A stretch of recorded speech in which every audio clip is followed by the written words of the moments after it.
Hi guys, today we're going to start by telling our notes arc length. Arc length is a way to find just a piece of the outside of a circle. All the way around is circumference. You've learned that in the past, and you might have learned it as cherry pie is delicious, or circumference equals pi times diameter. And then diameter is the same as 2 of your radius. So you can either use pi times diameter or 2 pi r. I like 2 pi r because I think it fits more problems, but you can choose. Both of these will work for circumference. Circumference is the distance around the entire outside of the circle, and arc length is a small piece of that. So in this example, we're just trying to find this piece with our arrow on the outside. Okay, to do that, you have a formula. Arc length is equal to whatever the angle is they give you over 360 degrees times your circumference. So here you can either use 2 pi r or pi times diameter. Okay, so I need you to pause and write this slide in your notes. All right, so our first example. We are just trying to find this little piece from A to B. We don't want the whole circumference, we just want this piece.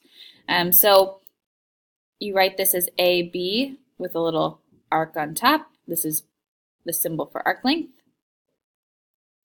And then we'd have our angle, in this case it's 60 degrees over 360. And then 2 pi times our radius, which in this case is 8. Okay, radius goes half of the way across, diameter goes all the way across. So if you use diameter, in this case your diameter would be 16 instead of 8. Okay, but 2 times 8 takes care of that. That is 16. Okay, I'm going to show you how to put this in your calculator. So go ahead and grab one if you don't have one yet, so you can follow along with me. All right, so in our calculator, we are going to type in what's on the right side of our equal sign over here. So using my fraction button, I'm going to do 60 over 360. To get out of your fraction, you're going to push this right arrow key.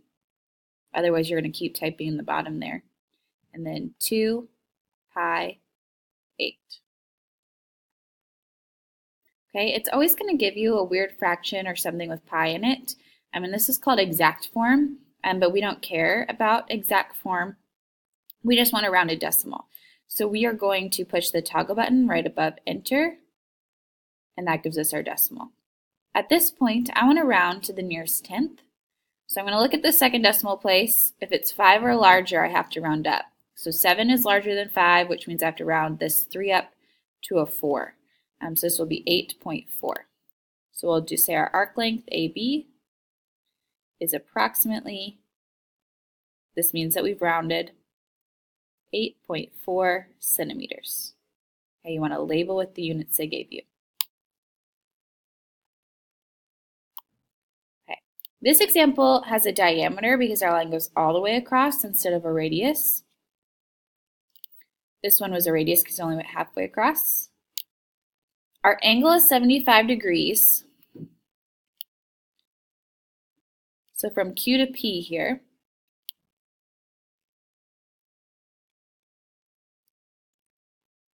I have 75 degrees over 360 degrees.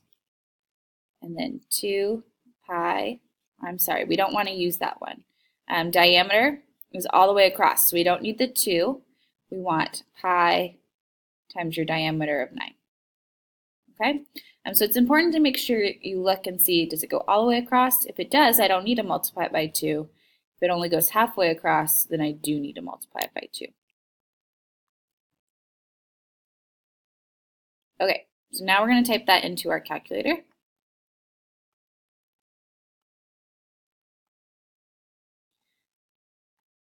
So I have 75 over 360. Click your right arrow key to get out of your fraction, and then pi times 9. Then to get your decimal, you hit the toggle button above enter. This one would round to 5.9. This 9 is going to make us round up.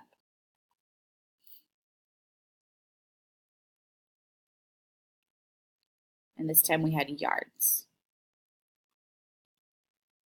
Okay, whenever you round, you want to use this wavy equal sign. It means approximately. So arc length QP is approximately 5.9 yards. All right, for this one, I would like you to pause and try it on your own. And then when you're finished, you can unpause and check your answer with mine. All right, so you should get 3.1 feet. Make sure that you didn't multiply by 2 because your line goes all the way across. You have a diameter here. All right, at this point, you can raise your hand and show me your notes, and then I'll give you your assignment. But don't put your notebook away. I want to see your completed notes before you get your homework. On your homework, it gives you this formula. I want you to ignore it. Okay, it works, but it only works if you have a radius, and sometimes we'll have a diameter. Okay, so I still want you to use the angle over 360 and then 2 pi r, or the angle over 360 pi times diameter. Okay, so this one, it will get you the right answer, but only if there's a radius. Okay, so again, go ahead, raise your hand, show me your notes, and I'll give you your homework.